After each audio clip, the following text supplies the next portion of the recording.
మనందరికీ కూడా తెలుసు ఎలక్షన్ ముందు వాళ్ళు ముఖ్యంగా కూటమి నాయకులు ఇంటింటికి వెళ్ళి ఏ రకంగా ప్రచారాలు చేశారు, ఒకరికి చెప్పాలి విష ప్రచారం అంతా కూడా చేశారు. వాళ్ళు అవి చేస్తాం ఇవి చేస్తాం అని చెప్పడమే కాకుండా లేనిపోయి కూడా అమలు సాధ్యం కాని వాగ్దానాలు కూడా వాళ్ళు చేయడం జరిగింది. మరి అందులో వాళ్ళు చేసిన వాగ్దానాలు ఎంతవరకు కూడా వాళ్ళు నెరవేరుస్తున్నారు అన్నది మనం చూస్తున్నాం. అమ్మఒడి గురించి ఎంత గొప్పగా వాళ్ళు చెప్పారు, ఏ రకంగా అమలు పరిచారో చూసాం. మొదటి సంవత్సరం మరి తల్లికి వందనం కూడా లేకుండా చేశారు. రైతులకు రైతు భరోసా కూడా మొదటి సంవత్సరం లేదు. అంతేకాకుండా రైతులకు మరి సీఎంఆర్ ద్వారా మీరు ధాన్యం లెక్క కూడా మన నియోజకవర్గంలోనే సుమారు 50 కోట్ల వరకు కూడా మరి అది కూడా బాకీ ఉంది. మరి రైతులకు ఏ రకంగా మేలు చేస్తున్నారా అన్నది చేశారా అన్నది మనం చూడవచ్చు. అంటే ఏమీ చేయకుండా మేము రైతు అభ్యున్నతికి పాటుపడుతున్నాం, రైతులకి అది చేస్తాం ఇది చేస్తాం వాళ్ళు చెప్పడం జరిగింది. కానీ ఆచరణలో మాత్రం చేసేది ఇన్ని రకాలుగా వాగ్దానాలు చేసి ఏమీ అమలుపరచపోగా మరి తల్లికి వందనం కొంతమందికి వేసి 2వ తారీఖు నుంచి ఎమ్మెల్యేలు ఇంటింటికి తిరగాలన్న ఉద్దేశంతో అది కూడా అమౌంట్ వేయడం జరిగింది. లేదంటే అది కూడా ఎప్పట్లో అమౌంట్ పడకపోను. ఇక్కడ ఒక విషయం గుర్తుంచుకోవాలి, వాళ్ళు కేవలం ఒకే ఒక పథకం వేసి ఏదో ప్రచార ఆర్భాటంగా ఇంటింటికి వెళ్ళడానికి వాళ్ళు ప్రయత్నం చేస్తున్నారు. కానీ మనం చూస్తున్నాం గ్రామంలో 2-3 వీధులు తిరిగి మిగతావి వాళ్ళ కార్యకర్తలు నాయకులు తిరుగుతారని వాళ్ళు తప్పుకుంటున్నారు. కారణం ఆ రోజున మనం కూడా గడపడుతూ తిరిగాం. మనం ఎన్నో సంక్షేమ కార్యక్రమాలు వాళ్ళు ఏ పార్టీ అయినా కూడా వాళ్ళ ఇంటికి వెళ్ళాం.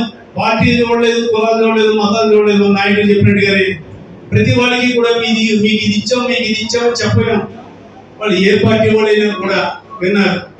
ఈవేళ నేను ఒకటే ఛాలెంజ్ చేసి చెప్తున్నాను, ఈ కూటమి ప్రభుత్వంలో నాయకులు ఎవరైనా సరే ఇంటింటికి వెళ్ళి వైఎస్ఆర్ కాంగ్రెస్ పార్టీ కంటే కూడా ఘనంగా మీకు ఇన్ని లక్షల వరకు మీకు చేకూర్చాం లబ్ధి చేకూర్చామని చెప్పగలరా అని ఈ సందర్భంగా అడుగుతున్నాను. ఒక్కటంటే ఒక్కటి వాళ్ళు చెప్పలేదు. మనం ఒకటా రెండా నిజంగా జగన్మోహన్ రెడ్డి గారు చేసిన సంక్షేమ కార్యక్రమాలన్నీ కూడా గుర్తుపెట్టుకుని చెప్పాలన్నా కూడా చాలా కష్టమే. ఒక ఎమ్మెల్యేగా పనిచేసిన వ్యక్తికి నాకే అన్ని కూడా గుర్తులు. అంటే అన్ని రకాలుగా సంక్షేమ కార్యక్రమాలన్నీ కూడా ఆయన హయాంలో అమలుపరిచాం. ముఖ్యంగా మన అనుమతి నియోజకవర్గం విషయానికి వస్తే మరి మీరందరూ కూడా చూశారు, ఎలక్షన్లో వాళ్ళు గెలిచిన దగ్గర నుంచి కూడా ఎలక్షన్లో గెలవడం అంటే ప్రజలకు సేవ చేయడం అభివృద్ధి చేయడం అన్న విషయం కాదు. ప్రజల మీద కక్ష సాధింపు, ముఖ్యంగా వైఎస్ఆర్ కాంగ్రెస్ పార్టీ కార్యకర్తల పైన నాయకుల పైన కక్ష సాధింపులు, వేధింపులు, దాడులు ఇవే వాళ్ళ సిద్ధాంతం. అంతేగాని ప్రజలకు మంచి చేయాలన్న ఉద్దేశం, నలుగురిని కలుపుకోవాలన్న ఉద్దేశం మాత్రం వాళ్ళకి ఏ వస్తుందా లేదు.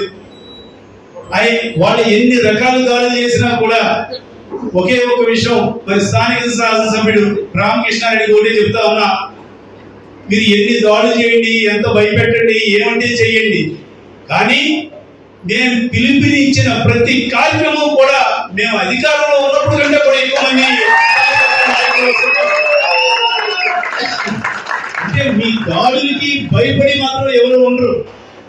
అంతేకాకుండా ఒకటి చెప్తా ఉన్నా, చాలా మంది కార్యకర్తల పైన నాయకుల పైన కూడా దాడులు చేయడం, వాళ్ళ మీద కక్ష సాధింపులు చేయడం జరిగింది. రేపు వచ్చిన తర్వాత మన ప్రభుత్వం వచ్చిన తర్వాత దీనికి అంతకంతా ఎంతైతే వాళ్ళు మన బాధలు పెట్టారో, మరి ఆ రోజున వాళ్ళు ఎందుకు చేసేవారో ఈ పైన వాళ్ళు బాధపడేలాగా వాళ్ళ జీవితంలో వాళ్ళందరికీ కూడా తగిన రీతిలో బుద్ధి చెప్తామని మాత్రం ఈ సందర్భంగా నేను తెలియజేస్తున్నాను. అంతేకాకుండా మన కార్యకర్తలందరూ కూడా మీకు ఎప్పుడు ఏ ఆపద వచ్చినా కూడా ధైర్యంగా రండి, ముందుకు రండి, ఏదైనా స్టేషన్కి వెళ్దామని కానీ రండి, కానీ భయపడి ఇంట్లో మాత్రం దయచేసి కూర్చోవద్దు. మీరు ధైర్యంగా వస్తే, ధైర్యంగా ముందుకు వస్తే ఏదైనా చేయడానికి నేనే కాదు, ఈ వేదిక పైన ఉండే నాయకులందరూ కూడా మన వెనకాల అండగా ఉంటారు. ఎందుకంటే వాళ్ళు అన్యాయంగా దాడులు చేస్తున్నారు. దానికి అంతగా కూడా ఏ రకంగా చేయాలన్న మన అధికారంలోకి వచ్చిన తర్వాత నేను ముందు చెప్పినట్టుగా అయ్యి బాబు పొరపాటు చేశారు బాబు ఆ రోజు ఎందుకు చేసేవారు అని కాదు, ఊళ్ళు విడిచిపెట్టి వెళ్ళిపోయే పరిస్థితులు కూడా వాళ్ళు తెచ్చుకుంటారు. కొంతమంది నాయకులు అయితే నేను ఇప్పుడే చెప్తున్నా, గ్రామాలే కాదు జిల్లాలు కూడా విడిచిపెట్టి రాష్ట్రం విడిచిపెట్టి ఏ హైదరాబాద్లోనో పరిస్థితి కూడా వస్తుంది. కాబట్టి ప్రతి కార్యకర్త నాయకులు ముఖ్యంగా ఈ మధ్య మళ్ళీ సోషల్ మీడియాలో యాక్టివ్ గా ఎవరైతే ఉన్నారో వాళ్ళకి వార్నింగ్లు కూడా ఇవ్వడం జరుగుతూ ఉంది. వాళ్ళ వార్నింగ్లకు ఎవరు కూడా భయపడేది లేదు. మనం నిజాన్ని నిర్భయంగా చెప్తా ఉన్నాం సోషల్ మీడియాలో. నిజాన్ని చెప్పడానికి ఎప్పుడూ కూడా మనం భయపడక్కర్లేదు. రామకృష్ణారెడ్డి ఎంతసేపు కూడా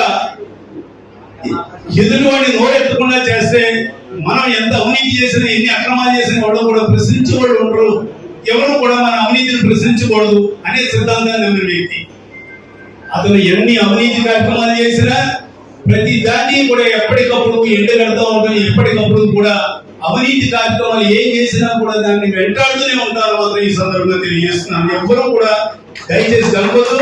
అదేవిధంగా ఇంకోటి కూడా చెప్తా ఉన్నా, మరి ఈ రోజున ఈ కార్యక్రమానికి ఇచ్చేసినట్టు నేను ఏదో ముఖ్యంగా కార్యక్రమాన్ని మేము అనుకున్నాం.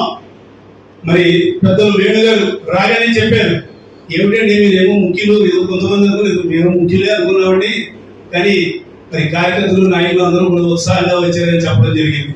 నిజంగా మీరందరూ చూపించిన ఆదరణకు అభిమానానికి ప్రత్యేకంగా ధన్యవాదాలు తెలియజేస్తాను.